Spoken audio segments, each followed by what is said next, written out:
Hello, and today I will be presenting my Own It competition project. This was created using arcgis.com. This is Kellam Stormwater. I'm a student at Kellam High School. Kellam High School was created or opened on January 27th, 2014, so it's a little over 5 years old. The facility has a lot of accommodations, but what we're going to be focusing on today is the green infrastructure, the 108 acres of land, and the permeability of non-permeability that impacts our stormwater. Now, as you can see here, this is a map of all of Kellam. 67% of our Kellam land is permeable, and that is all of the highlighted green. You can click on each highlighted portion to see how much of each of it is permeable. Now, where does our stormwater exit from our site? Well, as Gil says from Finding Nemo, all drains lead to the ocean, but at Kellam, all stormwater leads back to Back Bay, our southern watershed. We have 3 retention ponds that you can see over here that stormwater can flow into, which eventually flows into Back Bay. And then what we also have is all of these little blue dots are stormwater drains that flow into North Landing River, and then North Landing flows into Back Bay. Some pollutants that we have on our site is motor oil. This is from buses, students, and teachers. Litter. Students are allowed to eat during lunch outside, which they could leave on the property. Fertilizers and pesticides. Kellam is a big school, and so there's a lot of sports that we have here, and those fertilizers mix with the stormwater runoff and eventually get into our local waterways. Kellam is still pretty new, so any eroded sediment that might be from construction can also go into the stormwater runoff and pollute that. In the past 100 years, vehicles have become even more common. Just one household could have from 1 to 3 cars, depending on how many people they have. So that's just more water pollution that's caused by oil, which is extremely harmful for Virginia waterways. It not only affects the animals, but also the plant life. There's just more paved surfaces because of the need for more roads, which just cause more water conditions to get worse for the animals that are living in it. There's increased flooding over the years, especially in Virginia Beach, because of this increased amount of pavement. There's just more land that water can't get absorbed into.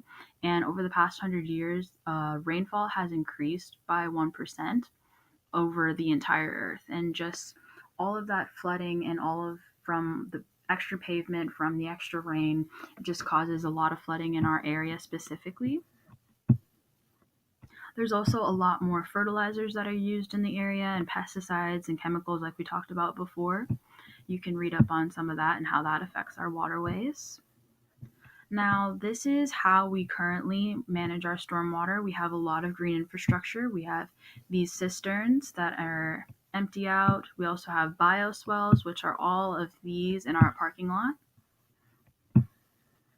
And then we have a green roof, which is really cool. It's like a living roof that has vegetation that creates more permeable land and reduces runoff and saves the school money on heating and cooling of the building. We also have Storm Tech in our parking lots, which also tries to create another way to just get rid of that pollution and stuff. How we want to fix it. So Kellam has a lot of green infrastructure, but what I think would be really cool is to have a lot more natural infrastructure in order to reduce the amount of trash that could get into our waterways and increase permeability.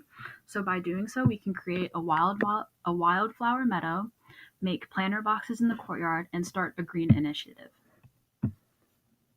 The wildflower meadow would be located around each of the retention ponds.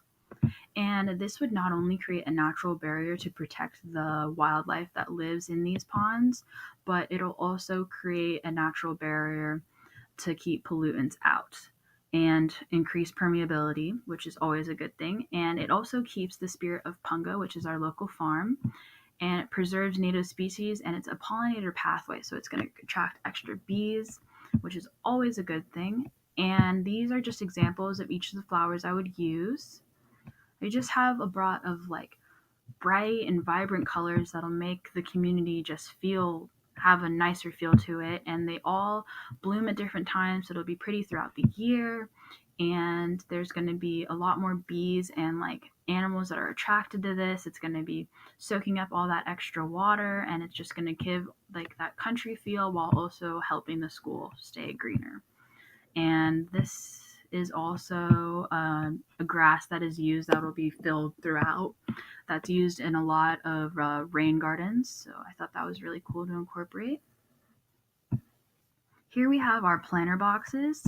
So planter boxes are neat because you can put them literally anywhere, and it just creates another thing that you can have so that there's more permeable surfaces and just more for that water to get absorbed instead of onto the ground and to pick up things. And since Kellam is a big courtyard, and then these benches will be just another place that students can sit and just enjoy the scenery.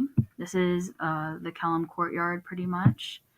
And a green initiative would be really cool to implement because since kids do eat here during lunch, they do sometimes not pick up after themselves. So by making more trash cans more accessible, by putting up posters, by educating the student body on just why we would want to clean up after ourselves so that this pollutions and trash doesn't get into our waterways, I think it's a very small thing, but it'll have like a big impact on not only our school and thought process, but our environment as well. Impacts on of stormwater on our community. So social impacts. If our back bay was to be polluted to the point where we can't enjoy it, there would be so many people that would be hurt by this because so many people visit back bay just to simply read a book or to take prom pictures, weddings. Like the amount of people that have probably gotten engaged here, like you want this area to stay preserved, to stay pretty, so you can just learn about just how much Virginia Beach has to offer, from the plant life to the wildlife. You just want to preserve all of it.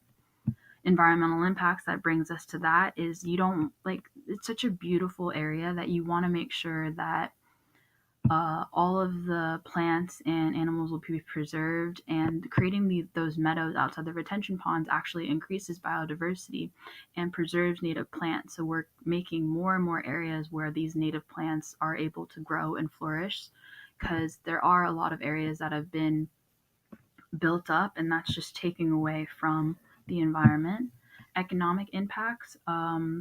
It will lower energy costs. Like I said, with the green roof, it lowers heating and cooling, but also long term economic impacts is if we decide to work on our stormwater now and make sure that it's as clean as it possibly can be and there's not as many pollutants, then that'll be less future cost. Total CO2 sequestration capabilities. So Kellam has a pretty big forest outside, and trees are excellent for CO2 sequestration. And the total CO2 sequestration of that forest is a little bit over a little bit of 51 million pounds of carbon dioxide.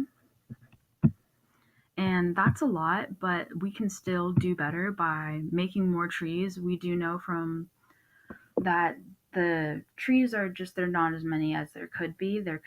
We could always make that bigger. If we're not using some of that land, we can limit the amount of carbon emissions by taking the bus, carpooling, and informing teachers and students about cleaner car options. Because did you know that most car owners of an average car, a medium-sized sedan, drive 12,000 miles, generate about 11,000 pounds of CO2 every year? So if just one person has the car and about every year they have 11,000, just imagine how many people driving to our school, and that carbon footprint. And that would just be really cool if we could just limit that as much as possible. And then our project on a larger scale, we are sharing this project with City Councilwoman Barbara Henley, who has done so much work on just trying to improve our southern watershed and make sure that it stays preserved. And she has so much research on stormwater that we feel that this will be a great way to help her.